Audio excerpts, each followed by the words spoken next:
इस वीडियो के थ्रू मैं आप लोग से बहुत इंपॉर्टेंट मैसेज शेयर करना चाहता हूँ। कल ही मेरे माली हैं जो हम लोग के यहाँ बागवानी करते हैं, गार्डनर है, उनसे मैंने बात करी। वो घर खरीदना चाहते हैं, कहीं प्लॉट भी देख के आए हैं। 10 सवा 10 लाख का शायद कुछ प्लॉट है, 10,35,000 के अराउंड है।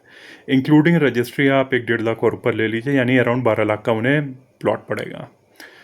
तो मैंने उनसे कहा कि 12 लाख का आप प्लॉट ले रहे हो, ये 10 साल बाद कितना होगा? तो उस चीज़ का उन्हें आइडिया नहीं था। कह रहे महंगा हो जाएगा भैया, महंगा हो जाएगा। मैंने कहा ठीक है, महंगा तो हो जाएगा, पर कितना महंगा होगा? और अच्छा, क्या टाइमलाइन है, कब आप घर बनाना चाहते हो, वो भी उससे रिलेटेड भी ये कुछ नहीं बता पाए। तब मैंने उनसे कुछ डेटा शेयर किया। मैंने उनको वो फ़िलहाल आई टोल्ड हिम कि not two by that plot. देखिए, एक तो वो माली हैं, उनकी रेगुलर इनकम है या नहीं मुझे नहीं पता, क्योंकि बाई हिज ओन क्लेम्स वो बोलते हैं 25-26 हज़ार मैं कमा लेता हूँ। भाई देखिए, 25-26 हज़ार आप कमा लेते हो, अच्छी बात है, बहुत अच्छी बात है। लेकिन आप एक अनऑर्गेनाइज सेक्टर में हो, आपको रेगुलर सैलरी नहीं आ रही, आपने आईटीआर फाइल नहीं किया, आपको लोन भी नहीं मिलेगा। और लोन लेना क्यों है? पहली बात तो आपको लोन अप्लाई करने के लिए लोन चार्जेस भी पे करने हैं। मैं कह रहा हूँ वो भी क्यों पे कर रहे हो? आपको आपके पास पैसे ही होने चाहिए ना। हर चीज़ तो पैसे से ही रिलेटेड है, लिंक्ड है, कनेक्टेड है। तो let me share an important data with you. और वहीं डेटा मैं आप लोग से भी शेयर करना चाहता हूँ। मतलब अपने let's go to my laptop screen. देखिए, ये है जी, उन्होंने कहा था कि मैं 10,000 रुपये की मंथली एज EMI दे सकता हूँ। मैंने कहा आप 10,000 से क्यों स्टार्ट कर रहे हो? आप 6,000 से स्टार्ट करो, 5% का स्टेप अप करो। 5% का स्टेप अप मतलब ये है 6,000 रुपये मंथली, 12 महीने। इस साल करंट ईयर में आपने 6,000 दिए, नेक्स्ट ईयर उसमें 5% का इजाफा कर दो, इंक्रीमेंट कर दो। कितना? 300 रुपये, 6,300 रुपये कर दो।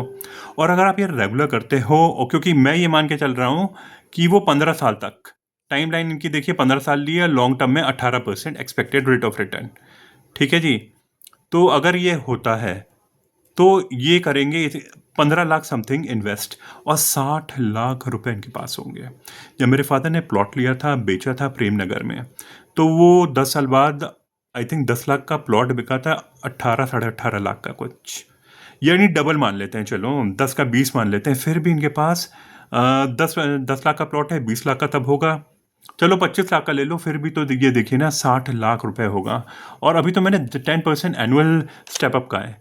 अब मैं कह रहा हूँ कि आप इसका कर दो 10%। वहीं आप देखिए, 22 लाख रुपए इन्वेस्ट करेंगे, चलो 23 लाख ले लेते हैं ऑलमोस्ट, और 76 लाख समथिंग, ऑलमोस्ट 77 लैक्स होंगे इनके पास आफ्टर 15 ईयर। अभी मैं 22% रेट ऑफ रिटर्न लेके चल रहा हूँ। मैंने उन्हें 3 स्मॉल कैप फंड सजेस्ट किए, SBI small cap, Invesco India small cap, और निपॉन इंडिया स्मॉल कैप। अगर इनका ऑल देखिए, ये देखिए ऑल, ऑल में आप देख रहे हैं ये कितना रेट ऑफ, मतलब सिंस इंसेप्शन, जब से ये फंड स्टार्ट हुआ है, निपॉन इंडिया स्मॉल कैप, लगभग 24% का रिटर्न है। और ये देखिए ऑल मैंने किया हुआ है।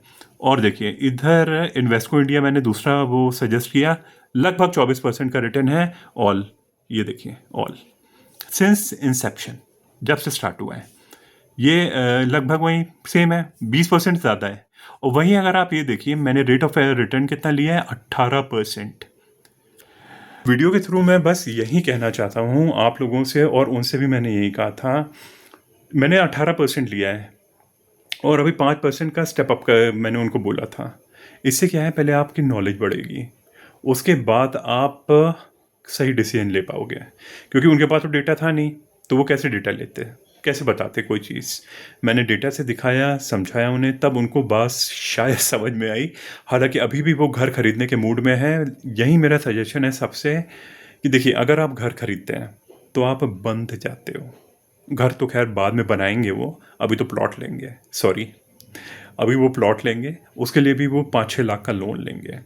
और उससे पहले उनको बैंक चार्जेस भी देने पड़ेंगे in order to get the bank loan. Private sector से उन्होंने पता किया, 10% रेट ऑफ रिटर्न है उनका। पता नहीं फिक्स्ड है, फ्लोटिंग है, ये तो मुझे नहीं पता। ये उनको बात करना पड़ेगा, नेगोशिएट करना पड़ेगा, क्योंकि सरकारी बैंक तो नहीं देगा, क्योंकि वो अनऑर्गेनाइज सेक्टर में है। सॉरी टू से दिस, वो माली हैं, तो उनकी रेगुलर वैसे इनकम नहीं है। उनके पास ITR भी नहीं है। तो मैंने उनको ये चीज़ समझाई, आपको प्लॉट ही खरीदना है ना, फ्लैट ही बनाना है ना, मतलब घर खड़ा करना है, उस पर बिल्डिंग खड़ी करनी है अपनी। तो आप ऐसा करो, SIP स्टार्ट कर दो, क्योंकि अगर आप SIP स्टार्ट करोगे तो आपकी एटलीस्ट जो भी इनकम हो रही है सब आपके कंट्रोल में रहेगी, और वही चीज़ उसमें कंट्रोल में नहीं रहती जब आप EMI देते हो। चाहे आप जागो सो कल को फिर कोरोना आ गया या उसी टाइप की कोई और वर्जन ऑफ बीमारी आ गई, फिर क्या करोगे? सो अपनी तरफ से मैंने उनको अच्छी तरह समझाने की कोशिश करी। अब बाकी उनकी मर्ज़ी है, मुझे ऐसा लगता तो नहीं कि वो बात मेरी मानेंगे, बट मैंने पूरे डेटा से सब समझाया, दिखाया उनको। तो मेरा अभी इस वीडियो के थ्रू यही आप लोग से कहना है, रिक्वेस्ट है कि आप लोग फ्लैट प्लॉट में अपना पैसा मत ब्लॉक करिए। अभी मैं रिटर्न भी दिखाया मैंने, कितने अच्छे रिटर्न मिले हैं। हिस्टोरिकली भी शेयर मार्केट ने रियल एस्टेट से ज़्यादा अच्छे रिटर्न दिए हैं। सो आई होप इस वीडियो के थ्रू आप लोग को ज़रूर कुछ सीखने को मिला होगा। If yes, then do share this with your friends, colleagues and your relatives also. This is Abhishek signing off. Take care.